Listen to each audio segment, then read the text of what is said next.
ಹೇಳಿಕೆಗಳು ಬರ್ತಾನೆ ಇದ್ದಾರೆ, ಹೋಗ್ತಾನೆ ಇದ್ದಾರೆ. ಆದರೆ ನೀವು ಮುಖ್ಯಮಂತ್ರಿ ಆಗುವುದನ್ನ ಯಾರಿಗೂ ತಪ್ಪಿಸಲಿಕ್ಕೆ ಆಗುವುದಿಲ್ಲ. ಹೇಳಿಕೆ ಡಿಕೆ ಶಿವಕುಮಾರ್ಗೆ ಮುಖ್ಯಮಂತ್ರಿ ಪಟ್ಟ ಫಿಕ್ಸ್, ಸಿಎಂ ಆಗುವುದನ್ನ ತಪ್ಪಿಸಲು ಅಸಾಧ್ಯ. ಮಾಜಿ ಸಿಎಂ ವೀರಪ್ಪ ಮೊಯ್ಲಿ ಸ್ಫೋಟಕ ಹೇಳಿಕೆ. ಇಂದಿನಿಂದ ವಿಧಾನಮಂಡಲ ಕಲಾಪ ಶುರು. ಸಿಎಂ 16ನೇ ಬಜೆಟ್ಗೆ ಕೌಂಟ್ ಡೌನ್. ಸರ್ಕಾರದ ವಿರುದ್ಧ ಜೆಡಿಎಸ್ ಕ್ಯಾಲೆಂಡರ್ ಅಸ್ತ್ರ.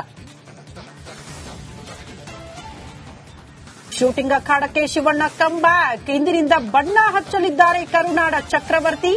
ರಾಮ್ ಚರಣ್ ಸಿನಿಮಾಗೂ ಜೋಗಯ್ಯ ಡೇಟ್ಸ್.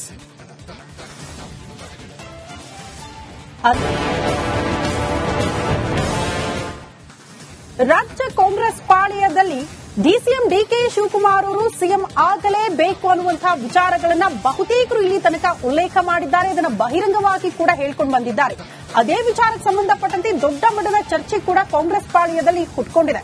ಬಟ್ ನಿನ್ನೆ ಮಾಜಿ ಸಿಎಂ ಒಬ್ರು ಕೊಟ್ಟಿರುವಂತಹ ಒಂದು ಹೇಳಿಕೆ, ಯಾವುದೇ ಕಾರಣಕ್ಕೂ ಡಿಕೆ ಶಿವಕುಮಾರ್ ಅವರು ಸಿಎಂ ಆಗೋದನ್ನ ತಪ್ಪಿಸೋದಕ್ಕೆ ಸಾಧ್ಯವೇ ಇಲ್ಲ ಅಂತ ಹೇಳಿರುವ ಮಾತು ಈಗ ರಾಜ್ಯ ರಾಜಕೀಯದಲ್ಲಿ ದೊಡ್ಡ ಮಟ್ಟದ ಚರ್ಚೆಯನ್ನ ಹುಟ್ಟುಹಾಕಿದೆ. ಈ ಕುರಿತ ಒಂದು ರಿಪೋರ್ಟ್ ಇಲ್ಲಿದೆ ನೋಡಿ.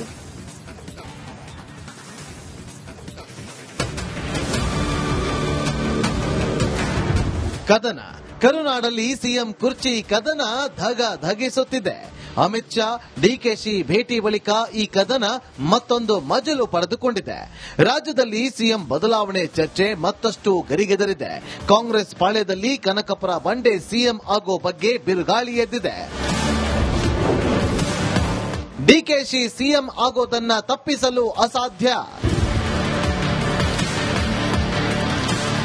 ಮುಂದಿನ ಸಿಎಂ ಭವಿಷ್ಯ ನುಡಿದ ಮಾಜಿ ಸಿಎಂ.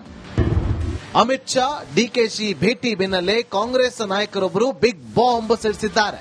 ಮಾಜಿ ಸಿಎಂ, ಮಾಜಿ ಕೇಂದ್ರ ಸಚಿವ, ಹೈಕಮಾಂಡ್ಗೆ ತೀರಾ ಹತ್ತಿರದ ನಾಯಕ ವೀರಪ್ಪ ಮೊಯ್ಲಿ ಸ್ಫೋಟಕ ಭವಿಷ್ಯ ನುಡಿದಿದ್ದಾರೆ. ಉಡುಪಿಯ ಕಾರ್ಕಳದಲ್ಲಿ ನಡೆದ ಕಾಂಗ್ರೆಸ್ ಕುಟುಂಬೋತ್ಸವದಲ್ಲಿ ಮಾತನಾಡಿದ ಮೊಯ್ಲಿ, ಡಿಕೆ ಶಿವಕುಮಾರ್ ಸಿಎಂ ಆಗೋದನ್ನ ತಪ್ಪಿಸಲು ಯಾರಿಂದನೂ ಸಾಧ್ಯವೇ ಇಲ್ಲ ಅಂದಿದ್ದಾರೆ. ಅವರು ಸದ್ಯದಲ್ಲೇ ಮುಖ್ಯಮಂತ್ರಿ ಆಗಬೇಕು ಅಂತೇಳಿ ನಾವೆಲ್ಲ ಹಾರೈಸೋಣ. ಯಾಕಂದ್ರೆ ಕಾರ್ಕಳ ಪುಣ್ಯಭೂಮಿ, ಗೊಮ್ಮಟೇಶ್ವರನ ಊರು. ಅವರು ಗೊಮ್ಮಟೇಶ್ವರನ ತರ ಬೆಳೀಲಿ. ನೀವು ಮುಖ್ಯಮಂತ್ರಿ ಆಗುವುದನ್ನ ಯಾರಿಗೂ ತಪ್ಪಿಸಲಿಕ್ಕೆ ಆಗುವುದಿಲ್ಲ. ಯಾರು ಅದರಲ್ಲಿ ಆತಂಕ ಪಡಬೇಕಾದಂತ ಅವಶ್ಯಕತೆ ಯಾರಾದರೂ ಟೀಕೆ ಮಾಡುವ ವೈಯಕ್ತಿಕ ತೃಪ್ತಿಗೆ ಅದನ್ನ ಟೀಕೆ ಮಾಡಬೇಕೇ ಹೊರತು, ಆದರೆ ನಮ್ಮ ಡಿಕೆ ಶಿವಕುಮಾರ್ ಮುಖ್ಯಮಂತ್ರಿ ಆಗುವುದನ್ನ ತಪ್ಪಿಸಲಿಕ್ಕೆ ಆಗುದಿಲ್ಲ.